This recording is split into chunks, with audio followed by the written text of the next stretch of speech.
it's an honour to welcome Rossella Icardi and Doug Hart to the floor to deliver Fragile Earth, Facts and Solutions on Climate Change. So thank you both.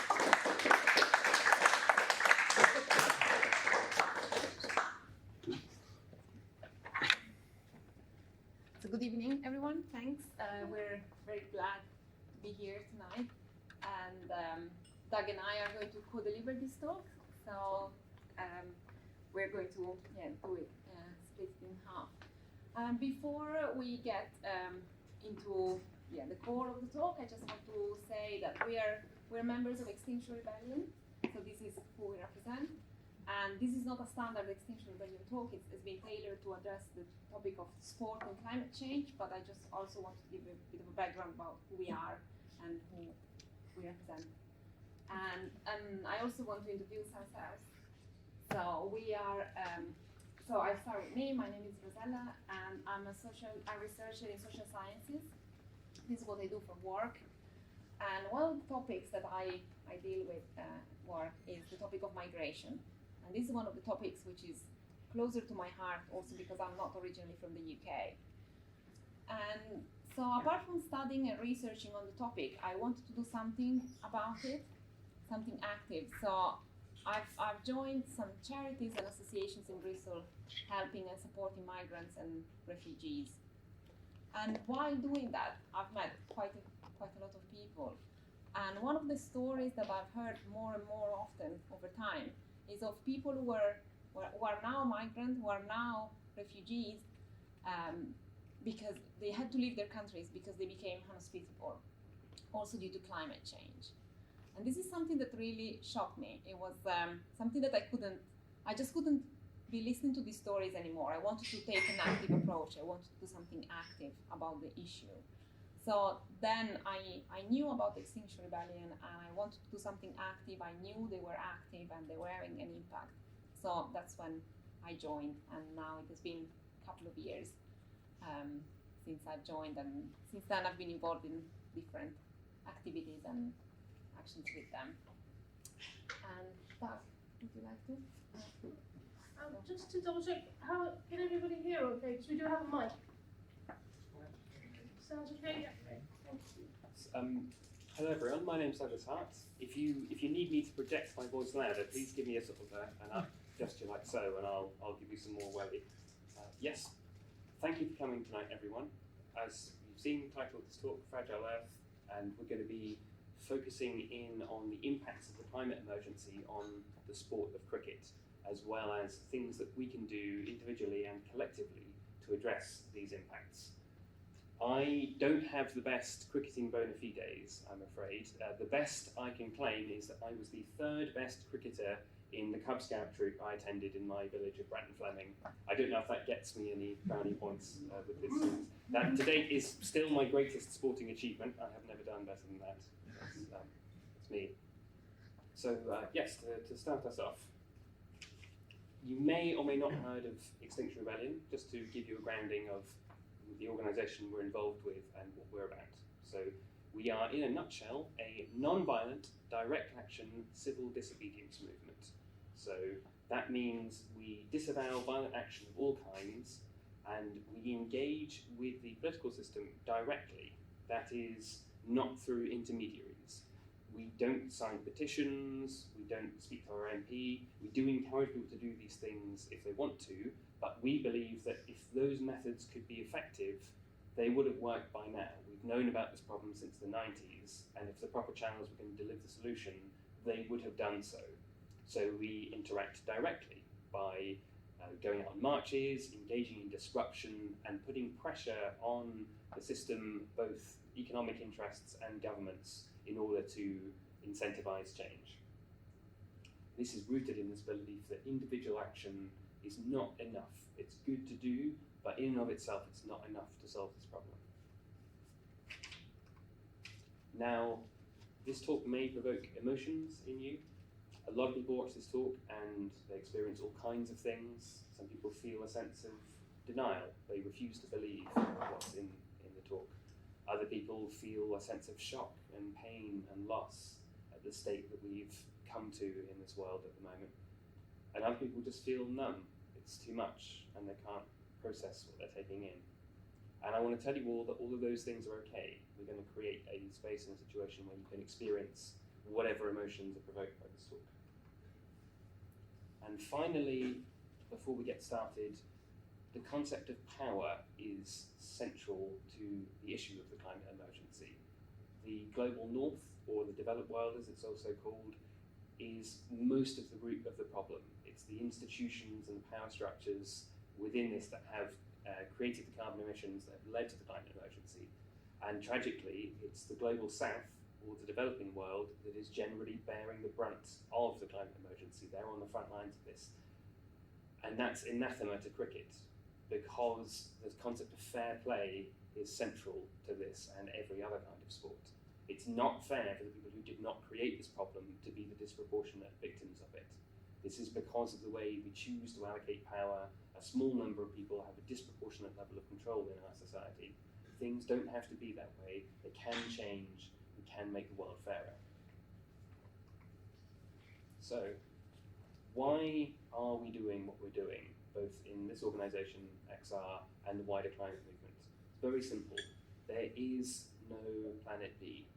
This is the one and only place in the universe that we have found that can sustain life and therefore also cricket. So we have to look after it. There are no lifeboats from this ship. This is the lifeboat. If we mess it up here and now, we do not get another chance. We do not get another do-over. And this is a problem because we are causing irreparable damage to the world. We are in a combined climate and ecological emergency. It's been spelled out in the most unambiguous terms possible. The IPCC, in their latest report, used the extremely powerful phrase, code red for humanity. It could not be made more explicit. UN announced this very year. It's now or never on climate change. We have to take action immediately, or we are going to face the direst of consequences. Or to put it another way, there's a breathless hush in the close tonight. 10 to make and a match to win. A bumping pitch and a blinding light. An hour to play and the last man in. So, how did we get to this situation? Let's define the problem of climate emergency. You may or may not be familiar with this graph. Just to briefly summarise, it's got a couple of components. First of all, this red line here, which is showing measurements of a gas called carbon dioxide in the Earth's atmosphere. This is a greenhouse gas, so its presence in the atmosphere insulates the planet. It traps energy that's released from the sun, it's emitted, it comes into contact with planet Earth, it bounces off the surface or is re-emitted back into space, and some of it is trapped by carbon dioxide in the atmosphere, acting like a blanket to insulate this planet. And this is a good thing. If we didn't have any of this, then the planet would be much like the moon, be extremely cold. We need some of this insulating layer to keep temperatures regulated. But the more of it we have, the warmer the planet gets. Now we've got a number of ways of recording historic levels of carbon dioxide, and we can see we have this very, very consistent level, around 280 parts per million in the atmosphere. And over the past couple of thousand years, we've seen a very, very consistent, balanced level of this gas in the atmosphere. And then we get to this point here, the industrial age, and we have this sudden, exponential increase in the level of carbon dioxide in the atmosphere, rocketing up, completely different from anything we've seen before, up until the current level, which is somewhere around 420 parts per million. And this is combined with these blue measurements here, and this is measurements of temperature around the world. Now the lines are a bit erratic, because when we first started measuring temperature around the world, measuring instruments were not as accurate as they are today. But as you can see, the line gets more and more consistent over time, and it also has this uncanny correlation with carbon dioxide in the atmosphere, which is exactly what we expect, because the more carbon dioxide you have in the atmosphere, the warmer temperatures get. The world is now currently 1.2 degrees warmer than it was prior to the Industrial Revolution. We've got tens of thousands of thermometer readings all around the world that confirm this. And we could be heading towards a world which is 3 degrees warmer by the end of the century if current trends continue. So, why does this matter? Let's take a look at another graph. This one here is going back a bit further, 20,000 years ago or so. So this is the end of the last ice age. So at this time, you would have had mammoths traipsing around in the UK. A large chunk of the country was covered by an ice sheet, and the world was somewhere between 3 and 4 degrees cooler than it was in pre-industrial times.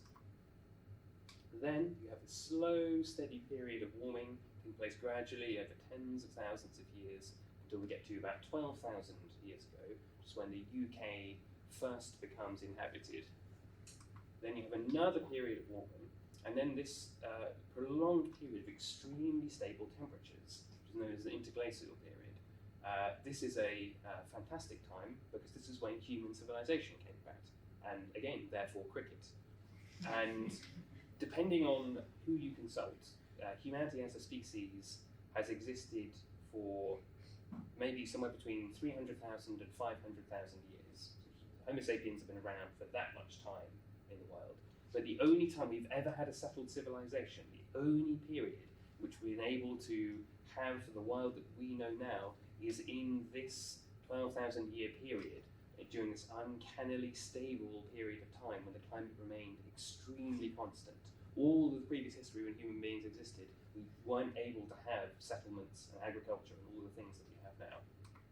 And then, of course, you'll recognise here, what we've seen from the previous graph, this enormously rapid exponential increase in temperatures, completely unlike anything that was ever seen before. The line is practically vertical. This is the first part of the trend line. We've seen a 1.1 degrees rise in a single century, and again, we're looking at potentially a 3 degrees rise by the end of the century if this trend continues. Now, when the world was 3 or 4 degrees cooler, we had an ice sheet covering a large chunk of the UK and mammoths walking around in the ground where we are now. You can imagine what the reverse of that would be like, how a fundamentally altered planet would be in a 3 degrees warmer world, and what that would mean for human civilization that's only been able to exist in this tiny safe zone. So now I'm going to move on to the effects of the climate crisis on the sport of cricket. You probably recognise images like this, and things like droughts, wildfires, storms, all of these things that affect humanity in general, but we're going to look at cricket specifically this time. So I'm going to go through the following points. Ground conditions, we're going to look at issues of flooding of pitches, we're going to look at some health effects of the climate emergency, impacts of wildfires on cricket, heat waves, and finally sea level rise. So in this sequence, first of all, pitch conditions. We've got a handy infographic here. So naturally, rain stops play. Weather is something that affects the sport of cricket, and it may be a shock for you to find out, but it's actually even rainier in England now than it used to be before global warming. 6 of the 7 wettest years ever recorded have occurred since the year 2000. So we are living in an even rainier England than we ever had before. Rain-affected one-day internationals have doubled since 2011, and over a quarter of them were played with reduced overs. So climate change is actively resulting in less cricket per year because of rain stoppage.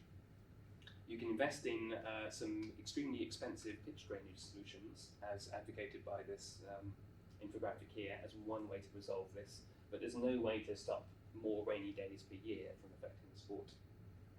And that's too much rain. On the flip side, you might have the experience that Cape Town had in 2018 of too little rain. They were suffering from a historic drought in Cape Town, and it got so bad that a rationing system was put in place. Every resident of the town was given a ration of 50 litres of water every day for all of their needs, which is not very much. There was a complete ban put on all non-professional cricket in Cape Town. So, unless you were playing professionally, you were out of luck. You did not have the water to maintain the pitches. With the pitch and stadium here, they just had to stop watering the outfield. Didn't have the resources to look after it, so they just let it go. And they were counting down to day 0 during this drought. the day when the entire city ran out of water for everything, not a single drop. Now, fortunately, on this occasion, it was narrowly avoided, but we may not be so lucky next time. Now, some cricket pitches have the opposite problem. This is one you might recognise. This is New Road Cricket Ground in Worcestershire. It suffered from extremely heavy flooding, like the flooding pictured in 2012, and again in 2014, and again in 2019, and again in 2020. In fact, in 2020 it was so bad that by the 25th of April, 66 out of 131 days the pitch had spent underwater. So it was underwater for more time than it was above water because of the extreme flooding. This happened again this year in 2022. It's an increasingly common pattern in cricket pitches all around the UK that they are part-time swimming pools. Now, it's not just the pitches that are being affected by the climate emergency, it's also the health of the players. You're going to recognise our own Joe Root on the left here. Unfortunately, he was hospitalised in 2018, and that was from a combination of an illness that he was suffering from at the time, exacerbated by heat exhaustion, because he was playing in a 41-degree heat at the time. Now, that sounds excruciating even when you're not unwell, so to have this on top of it is a serious medical threat to the people who are engaging in the sport. And I don't think anyone would accuse Joe Root of slacking off in terms of his own health and fitness. A different story on the right here. This is a Sri Lankan bowler, Suranga Lakpal, and he's seen here vomiting on the pitch during a match in Delhi because the air pollution in the city was so bad at the time that it was causing him to evacuate his guts whilst playing. You can see the other players here are wearing dust masks. Measurements were taken in the city at the time of this game, and the air pollution level was 12 times the legal safe limit. Now, I put it to you that you don't need a detector to tell you that your air is toxic if your players are vomiting in the middle of a cricket match. I think that tells you the nature of the situation we're getting in. This is what we are exposing the best athletes in the world to every time they try and engage in the sport, and it's not safe or acceptable. Now, another thing you don't need a detector for is smoke. This is a side effect of bushfires in particular in Australia, trying to play while bushfires are raging and ravaging the country. So on the right here, this is Sydney and the 2019 Australian Open.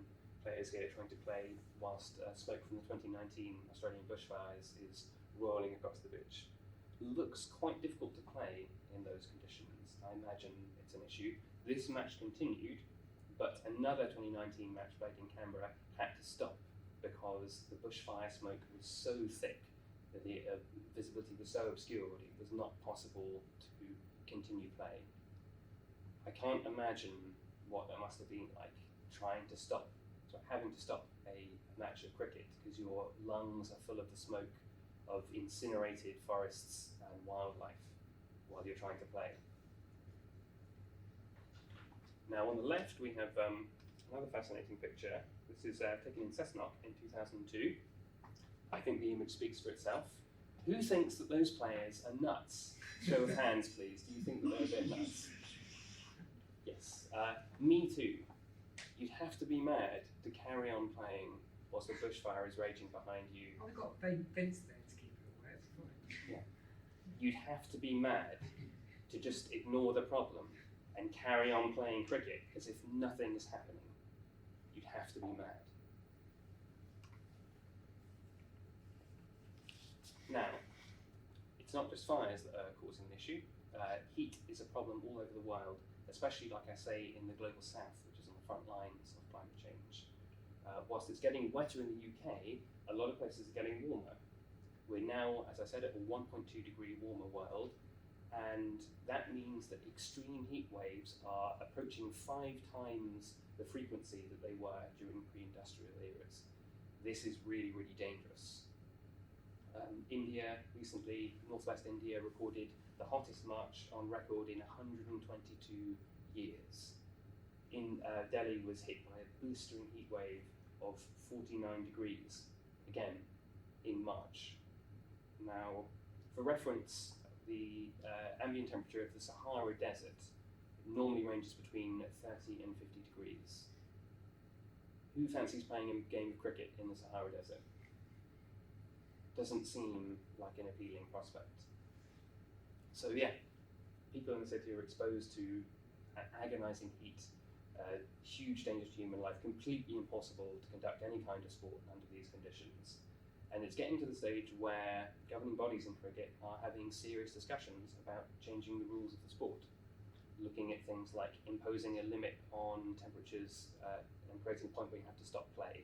The number 42 degrees has been bandied around, saying if the temperature goes above 42 degrees, then play has to stop. Given the current trajectory that we're on, it may be that cricket has to become a winter sport, because summers around the world would simply be too hot to allow this sport to be played at all during that season. And that's a problem, as mentioned, when a lot of the cricket pitches in the UK spend most of the winter underwater. So we're caught between a rock and a hard place here. Again, speaking of flooding, the final issue that's affecting cricket is sea level rise. The current policies that we have around the world for addressing the climate emergency could see a rise of up to 3 feet of sea level around the world by the end of the century, 2100. So to see a consequence of that in a cricket-loving nation like Bangladesh, we've got this map in the middle here. So yes, around a metre of sea level rise is going to completely wipe off the face of the earth the homes, communities and cricket pitches of 15 million people. That's 17,000 square kilometres of land just submerged. Now, the people who are bordering this area are not going to be safe, because obviously if you're right next to the coast, you're at risk of extreme coastal flooding. This is a massive impact to the people who live here. Again, a big cricket-loving nation, and that's just total destruction of the people who are living there, their way of life and the sport that they enjoy. Now, this seems maybe like I'm talking about the worst case scenario, but there's an upsetting truth beneath all of this. We're already in a warmer world. We've already warmed by over a degree, and in the long term, sea level rise of this kind is inevitable. We could be looking at up to a metre of sea level rise eventually, even if we stopped emitting all carbon dioxide tomorrow. So this is just, it's gone. It's gone. Nothing we can do to save it. These people didn't cause this problem, and their home's just going to be eradicated. So this paints a pretty bleak picture for the future of the sport, really. All around the world, cricketers are going to be choked, boiled, and drowned if we don't take action. Now, I understand that's quite a lot to take in. It's quite shocking imagery. So I'm going to hand over to Zena again for a few moments of reflection, if that's okay for everyone. Thank you, Doug. Yeah, really powerful, shocking stuff. I think what I find interesting about these talks is that we're just trying to use cricket as one lens. So when you're out there, people are talking about climate change in economics, other issues that are happening, ecology, biodiversity. But when you just look at an issue through one lens, it really brings it home. You can see, especially something you love. So we're going to go back to our reflection on that young person that we had in our minds earlier. So it's June the 7th. It's 2050.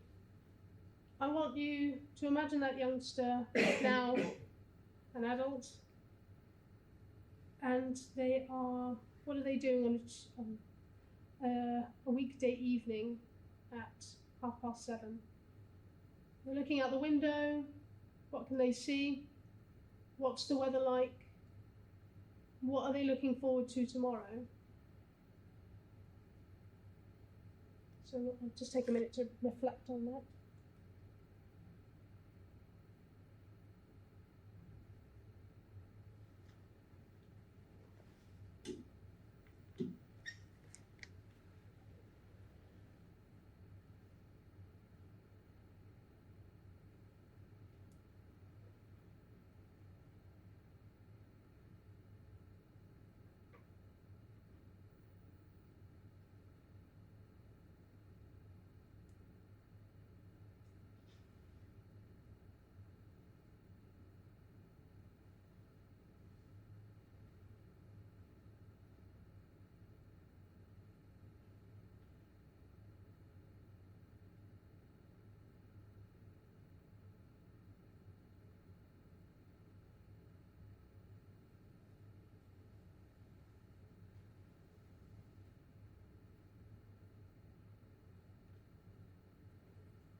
Um, so it's, like I said earlier, we spend a lot of time thinking about our past, but now we actually are living in a time where we can think about how our actions will affect the future.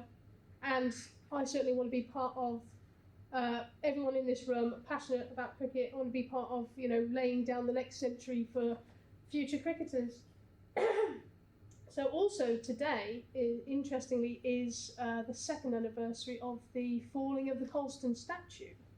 So cricket and the legacy of cricket and the legacy of colonialism will actually be featured in our talk in September. So September the 7th will be a really interesting talk. And opening up to the second half, we'll hand over to Rossella. So thank you very much, folks. Appreciate that. Yeah, so now, we're going to continue with the second half, which is going to focus on what we can do about this. So we heard how this is the situation, we heard the state we find ourselves in, and then you might have been wondering throughout the first part, what can we do? Is there anything we can actually do? And you might be thinking, this is certainly what I thought when I heard this talk for the first time. I thought, I'm only a person, I'm only an individual. Is there, what can I do? I'm small, I'm quite small compared to the scale of the problem we find ourselves in. And surely there must be someone else, there must be an organization, there must be someone dealing with it. I'm too small to do it. And you might be thinking, we live in a democracy, we have elected our leaders, and they're going to do something to protect us from the consequences of climate change. They're going to do something to tackle this problem. However, what we know is that our leaders so far haven't really done what they said they would do. You might recognize this picture. This was taken last year in Cornwall, G7, lots of talks, lots of discussions about climate change, about what to do. However, so far we haven't seen any effect of these talks. Lots of promises, lots of pledges, but no consequences so far, no actions so far. And there have been other meetings in this country, in the UK, over the last year, COP26 in Glasgow, just last autumn, and there were lots of hopes around COP. However, it was also probably a bit naive to think, why would COP26 succeed when the previous 25 happened? So all the leaders, all world leaders, or UK leaders, they are aware of the problem. They would agree with what we are saying now. We're not saying something they don't agree with, but they're not taking the action that is necessary to address this issue. In 2015, there was the Paris Agreement. In Paris, the world leaders have agreed that climate change was having catastrophic effects, really serious effects, and global warming also must not go beyond 2 degrees. So they have agreed, they promised that, but we haven't seen anything as a consequence of that. And not only we haven't seen any effect, but also all what we've tried so far hasn't worked. So you might recognize this graph. It was the same that Doug showed earlier, but in addition to just the carbon dioxide curve and temperature, we've also added some landmarks which were supposed to control or reduce emissions. For example, you can see in 1988 the IPCC was formed. The IPCC is the Intergovernmental Panel for Climate Change. However, despite that, temperatures kept going up. In 2018, there was the UK Climate Change Act. Temperatures kept going up. 2015, Paris Agreement. Temperatures kept going up. So we are not changing the direction of travel. We're still going in the same direction.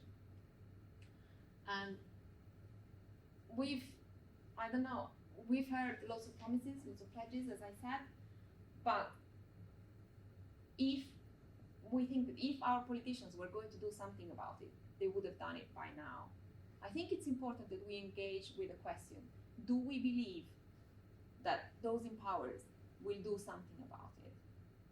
Do you believe that they will do something about this problem we find ourselves in.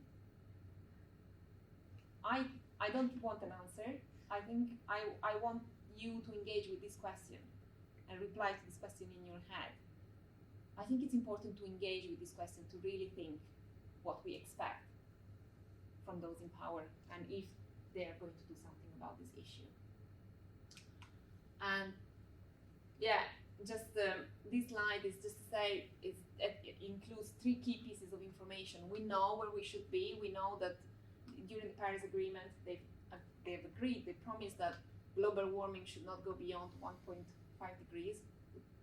But current pledges are going to lead to an increase of 2.6 degrees, you can see on this side. And current policies, if nothing changes, are going to lead to an increase of 2.9. And these are all estimates. So there are actually, if nothing changes, we can see an increase in global warming up to nearly 4 degrees. So it's important to know where we should be, what they promised they will do, and what is going to happen if nothing changes. And the governments, it's important also to stress this, are still investing in fossil fuels, are still investing loads of money into fossil fuels projects. They're approving, as we speak now, new projects which imply the use of fossil fuels. The UK government, now I'm talking just about the UK government, is investing in fossil fuels more than it's investing in green energy. And the City of London and UK financial institutions invest in fossil fuels more than the entire country of Germany. This is something also worth remembering, just to understand the scale, the difference in this case. And we know that business as usual is not an option. We've heard the situation we find ourselves in, and business as usual is something we cannot accept. It's not an option if we want to save ourselves from the consequences of climate change. For us, for everybody here, we're looking at it through the lens of cricket, but it's something, we can look at it from whichever lens we want, but it's important to recognize the effects of this. And it's something that is also important to stress. So far, we've been given a bit of a bleak picture of the problem, but it's also important to stress that it's not too late. We have time to do something. We have a very small window of time. The IPCC report also said that we have 3 to 4 years to change the direction of travel. So the time is limited, but there is time. So we need to act. There is something we can do, and this involves action. So the first thing that we need to do is stop using fossil fuels, stop any new fossil fuels project. This is the first thing we need to do, and the most important one, because if we don't do this, we will fail. If there is only one thing that we need to do, this is it: stop using fossil fuels. Because if we don't do this, there is no solution. And it's also important to say that there is a way forward. We are going to do this because there are some solutions, and the way forward, we already have the technology to do this. We have the technology to produce the electricity we need and to live our lives without fossil fuels. We don't have to come up with new technology, anything new. We just need to see an urgency that we are not seeing at the moment. The urgency to change the way we live our system that we haven't seen so far, and we are not seeing today. And if there is, now you might be thinking, going back to the sort of cricket vocabulary and metaphor. So you might be thinking, yeah, what can I do as an individual or as a community, as a collective, as a team? And there are many things you might have been thinking about. You might have been thinking, oh yeah, okay, maybe I'll stop driving. Maybe I'll take my bike to go to work or to go wherever. I'll sort out my recycling. I'll pay more attention when sorting out my recycling. I don't know, there are a very long list of things that we can do individually.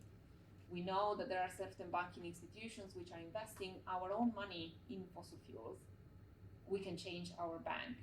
These are all individual actions that we can take, which are valuable, are important. But it's also important to say that as in cricket, as in sports, as in games, what we can do as a collective, as a group, is far more important than what we can do as individuals.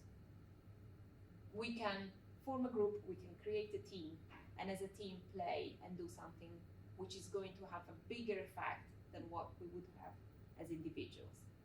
And also because it's important to recognize that, as individuals by ourselves, we are very limited in what we can do, because this is very explained in a very simple way, because we don't decide how our houses, how electricity is produced in our houses, how the electricity that we use for our lights, or how we heat our homes. We don't choose, we don't have a voice, we don't choose how this is produced. So we can't change that. And so what we would like to tell, and I think if there is a message that we want you to take away from this evening, is that we create a team, create a group, a community of people and do something active about it within your community, within your group.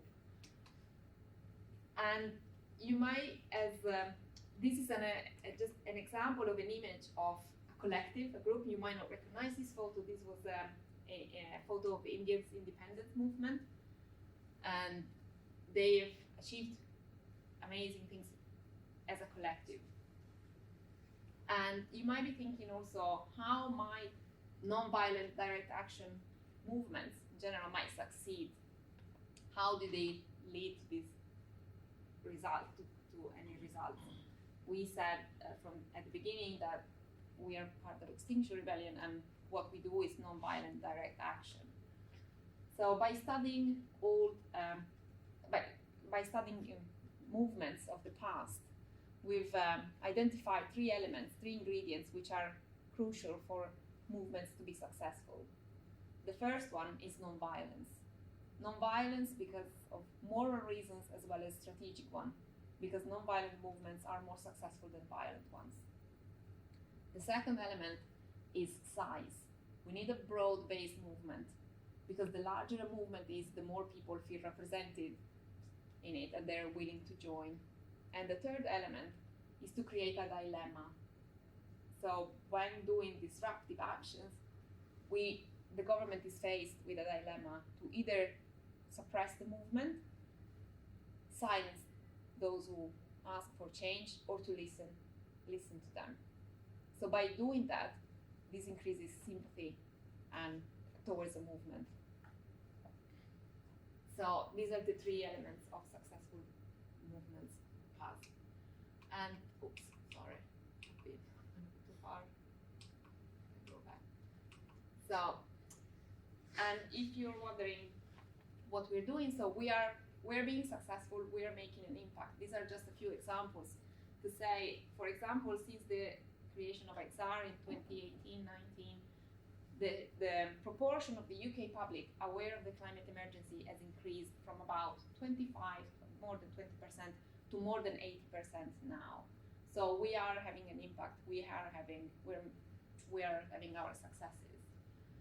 And despite that, there is still a lot that needs to be done, and that's why we need you, we need everyone, we need people to join. As I said before, to join a movement, to join a group, and to do something active together with your group. Find a group of like-minded people and get active. So what we're trying to say here is we're asking people to break out of their comfort zone.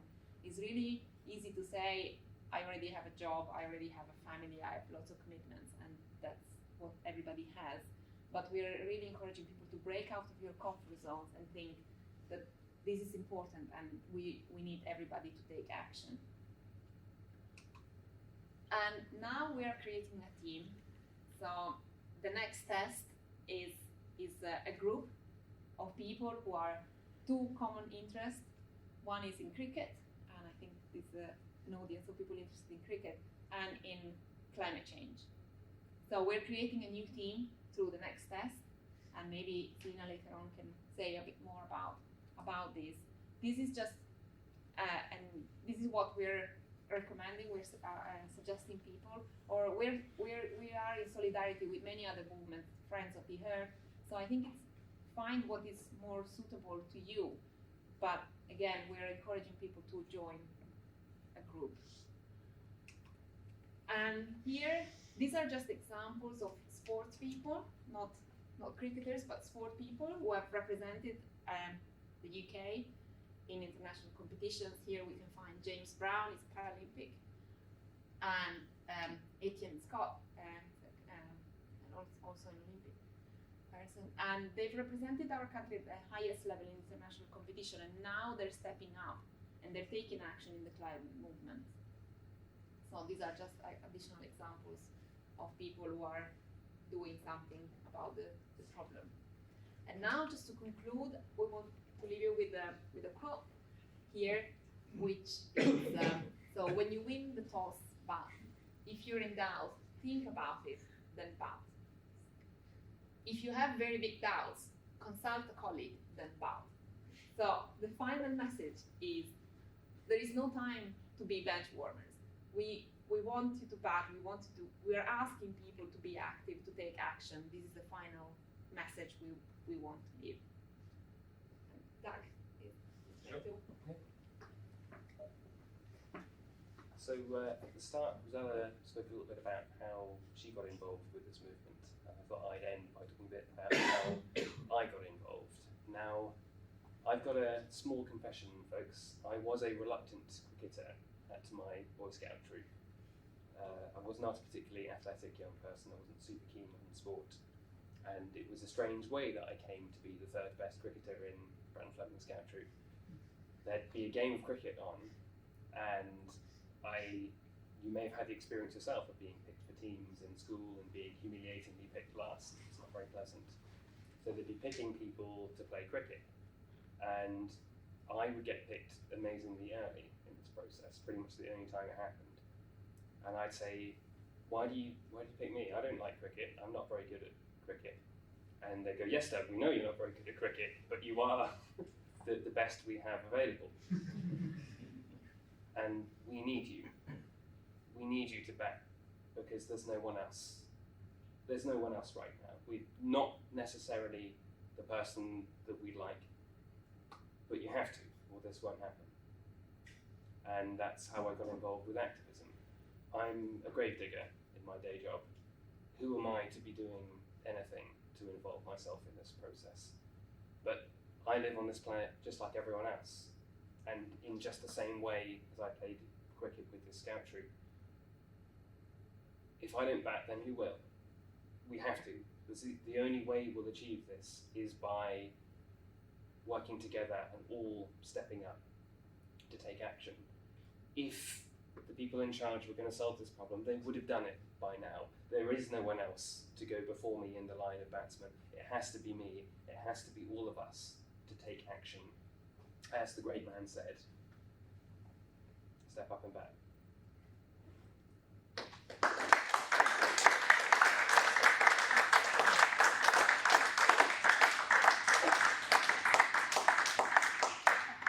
Thank you both. That was really emotional and on a bit of a journey there. And yeah, thank you for making that one all about cricket. And I think we really appreciate that. So next we're going to have a reading. So in the lockdown year, the Bristol Dodos actually, we did play a game, but after our game, we submitted a series of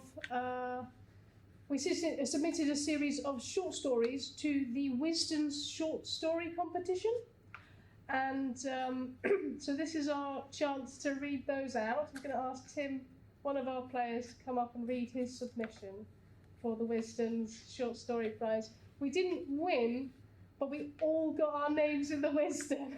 So making history there slowly. Thanks, Tim. Hello. Thanks, Ina. Well done for putting this on. Thanks, Rossella and Doug. That was really informative. And yeah, food for thought. And so this is my effort. I joined the Bristol Dodos, ex-Hart cricket team at the time, but when I was Dodos. And my cricketing experience was very little. But I've since really enjoyed playing with them. I played my first match with them the other day and scored 1 run, got run out, stayed in for an over or something. So this attempts to tie together my few experiences in cricket with climate in mind, the climate crisis in mind. So here it is. Me, but I don't want to play. This was not supposed to happen in a cricket match between old boys' fathers in the first 11. My stepfather was yielding, and it was up to me. I fumble with pads and gloves and make my way onto the pitch. It is an idyllic English summer's day with a light breeze. Fleets of lawnmowers are attacking suburban gardens with the sweet stench of cut grass, and the sweet stench of cut grass is in the air. I thump the earth with my bat as the bowler begins his charge and the fielders advance. There is a hammering in my chest. Time unfolds before the crease. I crouch on the floor of the jeep. Talib gestures to keep my head down. We are passing through an army checkpoint somewhere in the Great Thar Desert, which spans India and Pakistan. Tourists are not permitted this close to the border. Our taxi raises the dust as it stops in a village where local kids are playing a game of cricket. After we've shared names and the contents of my pockets, I'm asked to play. A boy clutches something that resembles a bat, guarding 3 lines scratched on a wall. A split tennis ball is pushed into my hand. I bowl and my effort is sent sailing over outstretched fingers of boys and girls who run and jostle to grab it. We play on. When I join the others, it's almost time to go. I pause before getting into the jeep. 2 girls are scrubbing grease off pots and pans with handfuls of dry sand as flies buzz around them. The mountains in the distance tower above their heads. Somewhere over there, before the time of partition, my grandmother was born into a very different world. Due to human activity, the advance of the desert is accelerating rapidly. Next to a nativity display with a dusting of fake snow sits an old Roberts radio, which broadcasts BBC Radio 4 around the clock. We are still digesting Christmas. It's January, summer in Southland, New Zealand. Earlier that morning, we heard news of nearly 1 metre of rainfall in almost 3 days, causing landslides and heavy flooding. An increasingly familiar story. But the weather is not what's on our minds right now. We are about to witness England's long-awaited victory against Australia in the Ashes Test cricket. But just before the final wicket falls, BBC 4's long-wave coverage reliably switches to the shipping forecast, and the moment of glory is washed away. Lundy, severe gale to violent storm, wind becoming cyclonic 9, thunder and rain later. The ball touches down just where the crease should be, and I send it bouncing down Parliament Square. For a moment, a police officer forgets himself and lunges for it. As the bowler walks back to the stumps, the setting sun illuminates the words printed on the back of her cricket shirt. Extinction is just not cricket.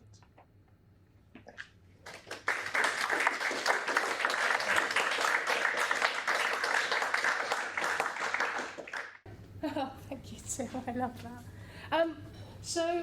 Rossella mentioned earlier the next test. So the start of the Bristol Dodos, we were hatched from the Extinction Rebellion's cricket club, it's true. But we are evolving and changing as the needs change. So the Bristol Dodos are working on more communities, reaching out to people, talking about these issues and playing as much cricket as we possibly can in between. We've been working with journalists, writers, this is why we put this series together, we all want to keep it going. So the next test is recruiting people. We need help to allow that organisation to flourish. We need skills. We need people who want to take part in finding solutions. There's already some ideas on the cards to start a 2020 tournament, a net zero 2020 tournament. So that will be done under the next test.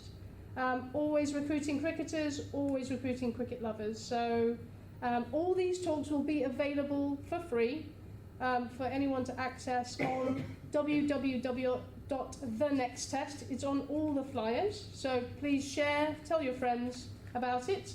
We will be opening the floor to questions and answers for our panel and for anyone for the Dodos. So please join the Bristol Dodos if you want to play cricket and join the next test. Keep an eye on the website for things happening in the cricket world and how we're going to solve climate change in the short window that we've got. On the front desk, so there was a really sad story. The cricket community are getting around it. There's a young man who was sent over to play in Somerset for North Petherton. He suffered a terrible attack in Bridgewater. So the cricket community are coming together to support him. There is information about his story on the front desk. So if you want to help a young fella, a budding young cricketer who's visiting our country through his recovery, then please check out his story on the front desk. I think that's everything. I'll open the floor to questions and answers, or we could open up to a circle and people could maybe share stories if they want of their memories, who they were reflecting on earlier. Do we want to do question and answers, or do you want to do a round table? Q&A. Q&A, yeah. I'll stick to Q&A. So, curious minds. We're happy to answer any question or any doubts or any curiosity you might have. Yes, please.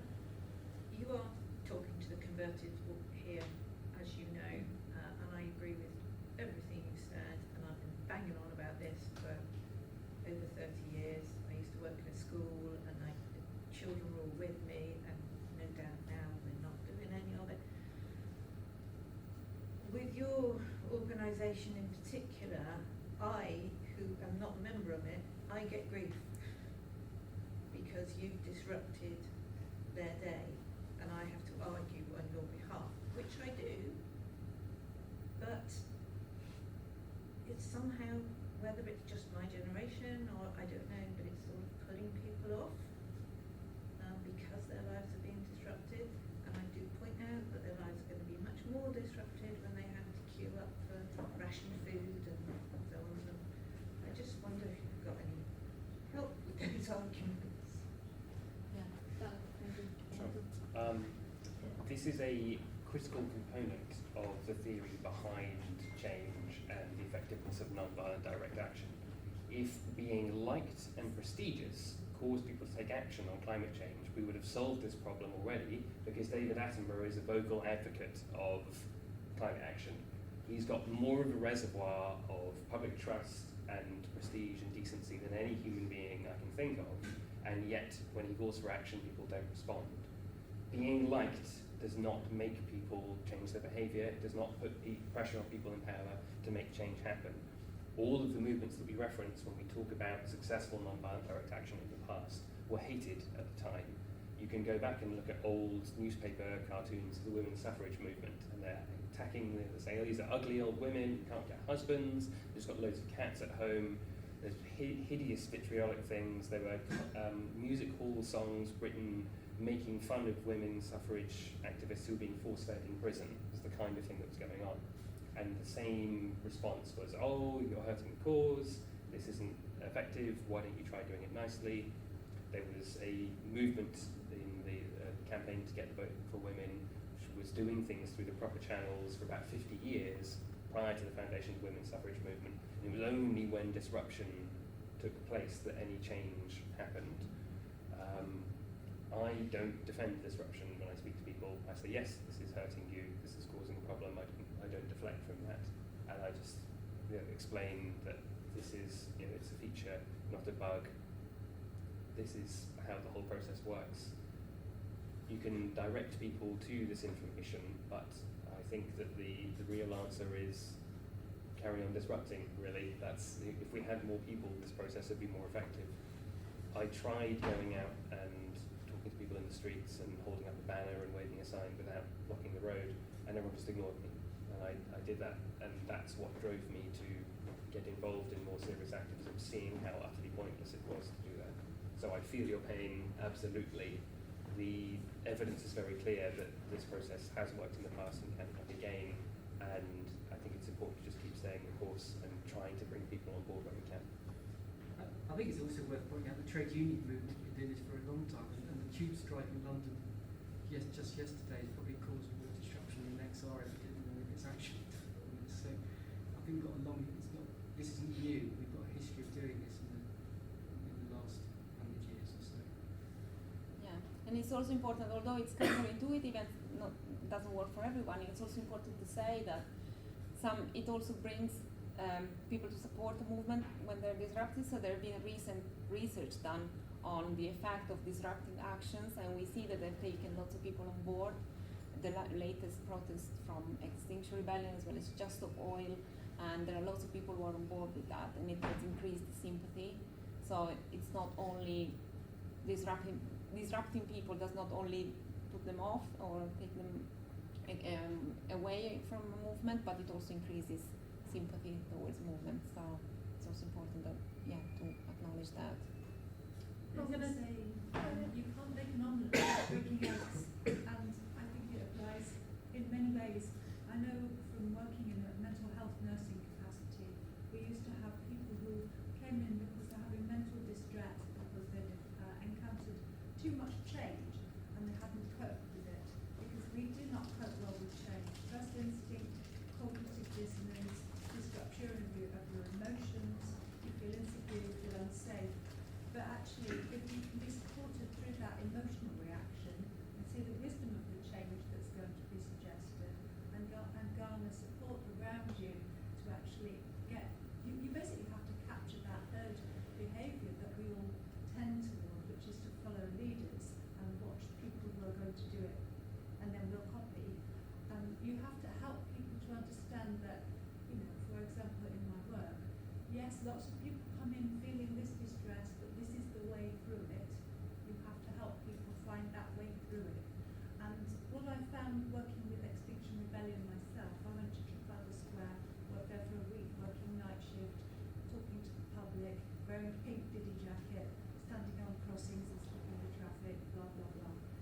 You get people enraged, but then you explain why you're doing it and say this is the route through it. This is the way we're going to change things. And you gain sympathy, you gain a route through it. You can find a place for yourself in this organisation to give support and help other people to do what they instinctively want to do, which is save their children, save the planet, save the future. If you talk a lot, and I do.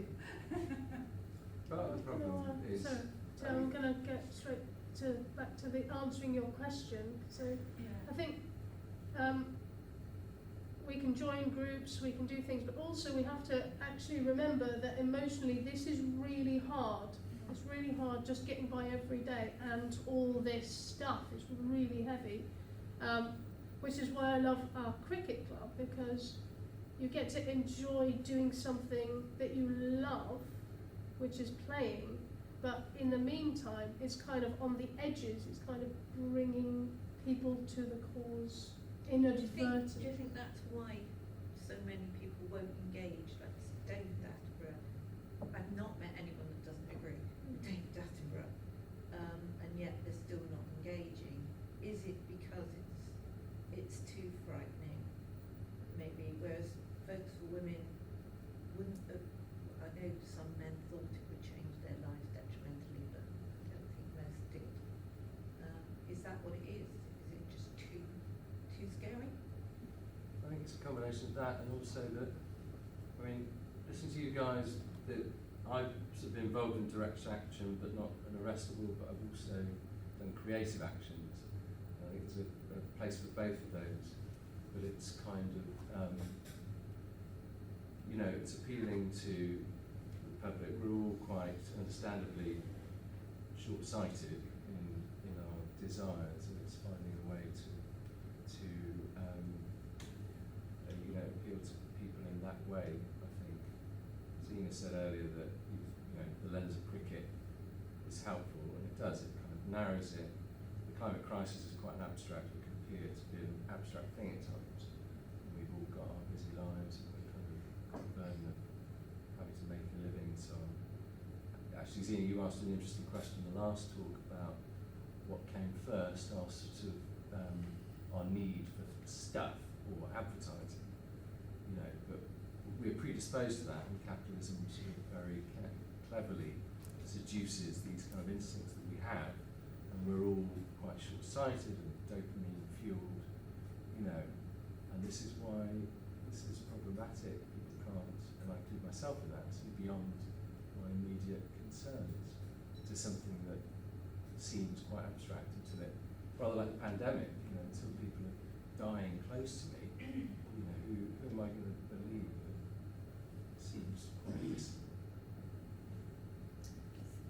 I struggle with the focus on death and extinction, and I think I'm more of the Rob Hopkins what if, imagine view, and when we think of what we've all been through throughout the past 2 years, and we've had to live socially distanced and, you know, not travel from our homes, and that might be what people fear, that, you know, we're going towards a very pessimistic view of thou shalt not, and, you know, it's like flagellating, I won't consume, and it's just, I quite like the alternate narrative of things being different, and it's not like going on a diet, you know, you can have a better life, things can all be better than they are now, things can thrive, and, you know, we can restore the planet and do things with natural solutions, and I know we're trying to shock, and this is, and, you know, the reality is grave, and the action needed is big, but I would feel more, you know, pumped up and ready to bat if I was on a winning team, you know, the weather was nice and there was cake and tea, so I'm not sure, and so maybe that's the playing part of it that you were talking about too. Yeah. I think that's where our club fits. We are. I also think, following on from what you said, I think it's important that, you know, and there's a real, I've been on Ixos, you know, I've been in the cricket team, there's a role, absolute role for that. There's also a role about getting that cricket team that you described to actually see if they can make changes. So there's 2 examples just down the road in my community. One is 2 streets have got me to do approach the council to do a pilot of cutting out all weed killers, and they've organised themselves to weed the road. It's not going to solve the problem, but, you know, it gives people a sense of empowerment. When they think they can change something small, maybe they get able to change something bigger. And then we've got another project to do some cascade learning about retrofitting around Montpellier as well. And all this, I think, as well as the sort of protest, it's also giving people a chance to cling to something. And like, you know, and like the club's done here, you're making small changes that aren't going to solve the problem, but it's about changing mindsets, and it's about saying, no, you can't have your car fixture list. It really annoys me actually, you know, because we want to cut down on paper. It's just, so I think it's a sense of empowerment alongside with the protesting as well. Getting back to psychology, we all want connection and meaning, don't we? You know, part of the problem we're so disconnected. That's what I meant when I was saying that working as a, you know, in my role in exhibition, it was as a steward. My main thing that I wanted to do was to engage the attention of the passers-by, because the direct action had actually made them a rather concerned. Engage that attention and then use that as a conduit to help explain what's going on here and win hearts and minds by helping people see how they could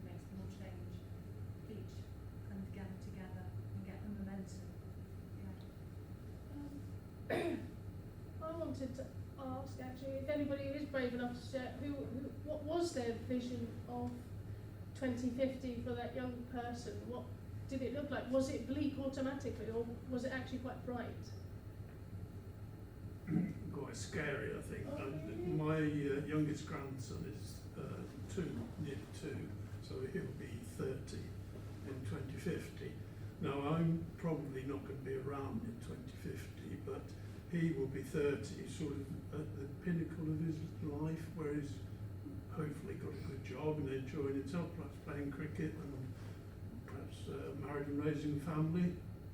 And I think there's a tendency to think of with the horizons too close. 2050, we look at 2050, we look at the turn of the century, 2100.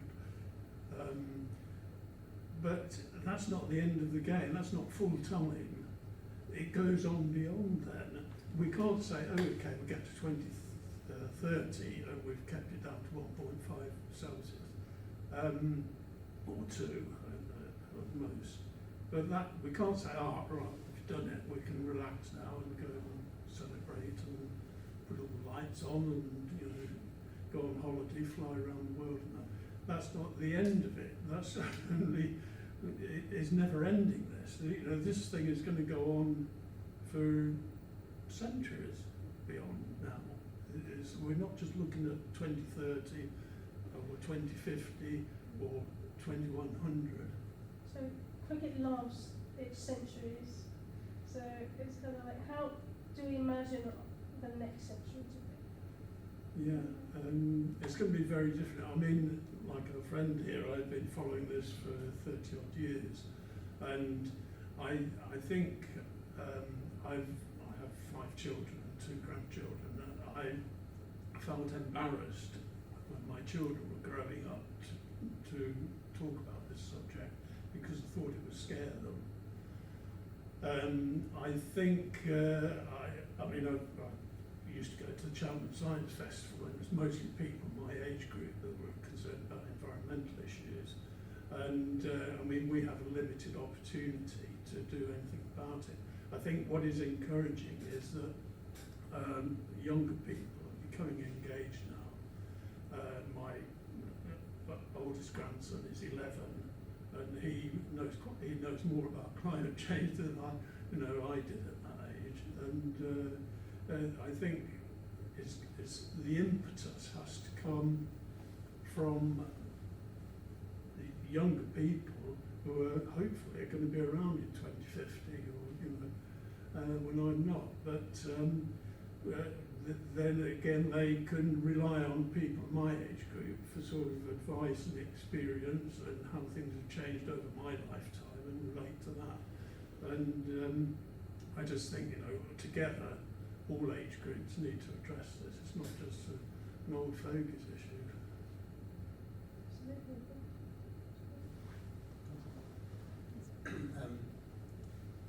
I work here, and I have annoyed a lot of people about some of the small things, and I know that. I would say that the average age of the typical person who is annoyed is probably the average age of our membership. So my experience is that young people are not as frightened as the scary language as we think they are. But we saw last week a protester chain herself to the net at the French Open. My question is, and I thank you for your talk, which is brilliant.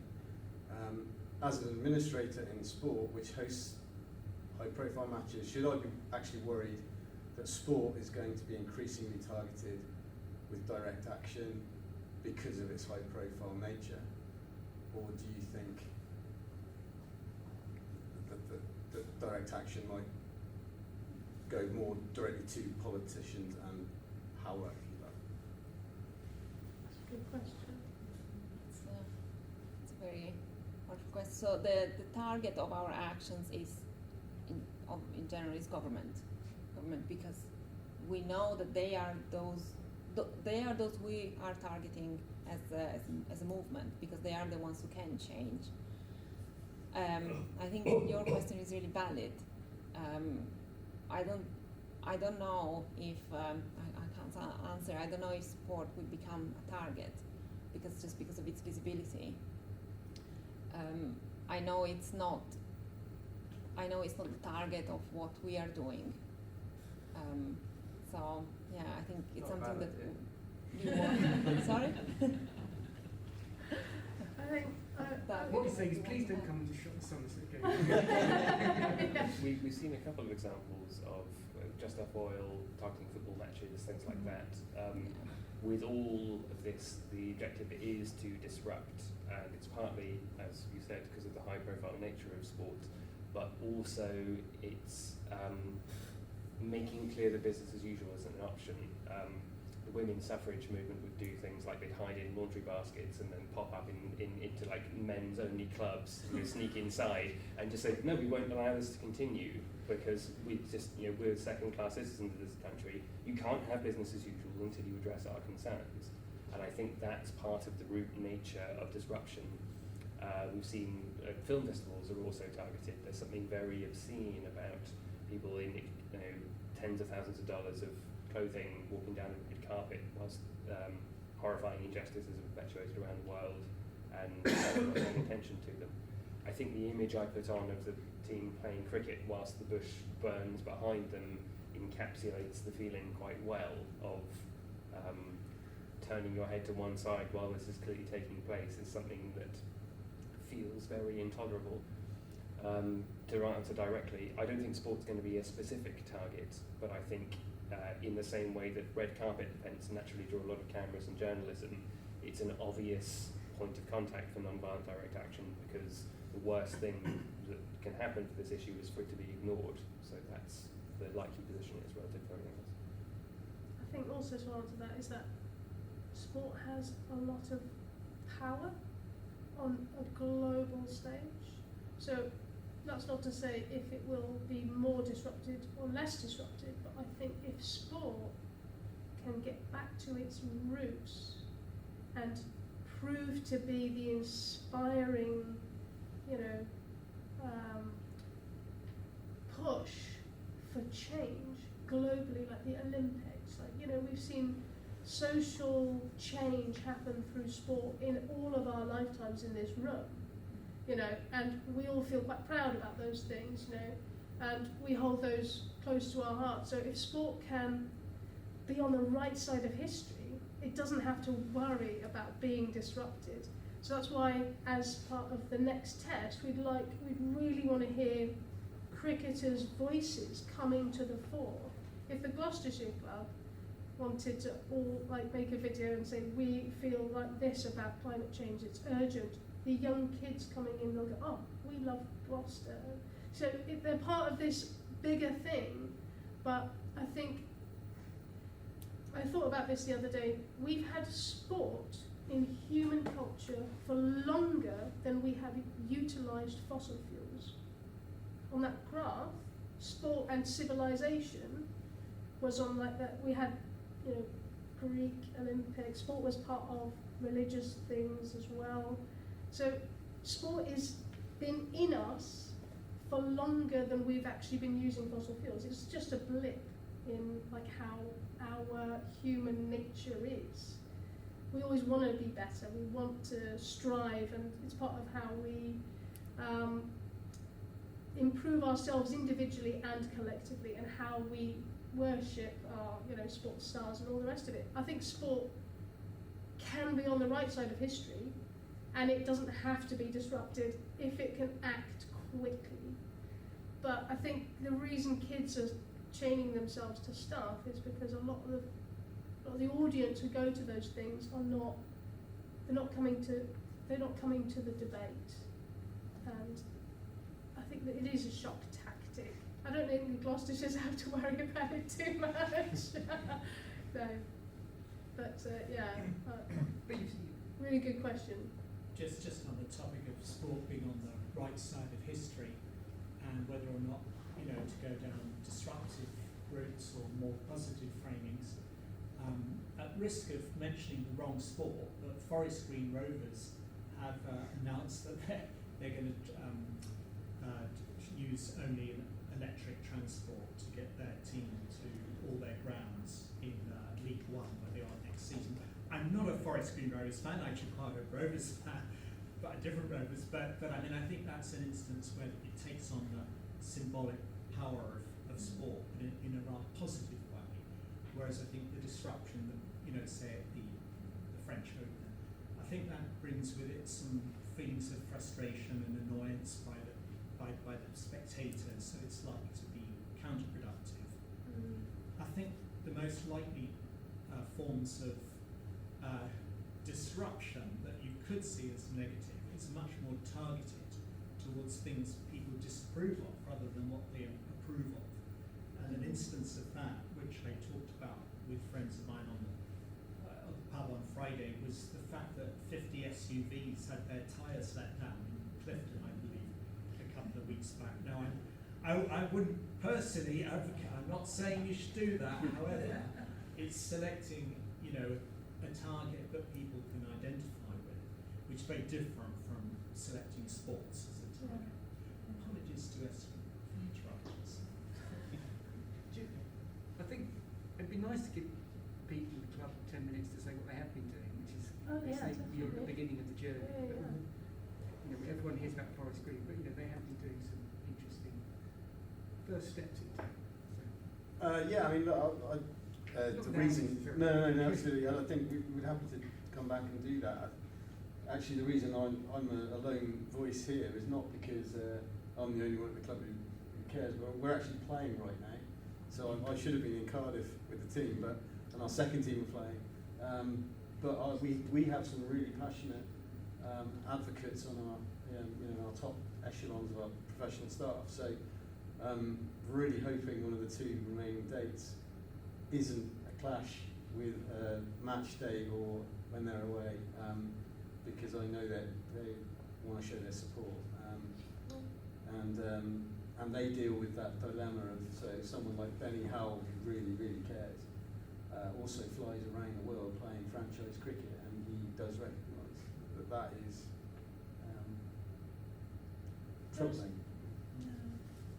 There are solutions, we can't do everything at every minute. We have to start somewhere. And if you're a professional cricketer, that is, in essence, your job. And I think one thing that we didn't stress part of this talk is actually, what really helps is not feeling guilty about the things that you do every day. Because guilt is a really terrible impetus to change anything. It just makes you feel bad about everything that you do. But actually, feeling good about things that you do is a much better way to feel like, there are positive futures. Definitely, the cricket club. And the next test, so we have kind of vaguely been invited to the Oval, possibly to play at some point. So it'd be really great time to join the Bristol Dodos if you want to make history for cricket and climate change. So we're always looking. And the next. Do you mean like the team that they'll select? I'm not sure about the details. Because Gloucestershire not getting Surrey up at the Oval. Not sure. We'll see. But the Bristol Dodos isn't about doom and gloom, and this whole series is about positive solutions. And great to see how the club and all of the support that the Gloucesters have given to this series of talks has been amazing. Please tell all your friends to come and join, and if you're in a cricket club, tell more cricketers to come.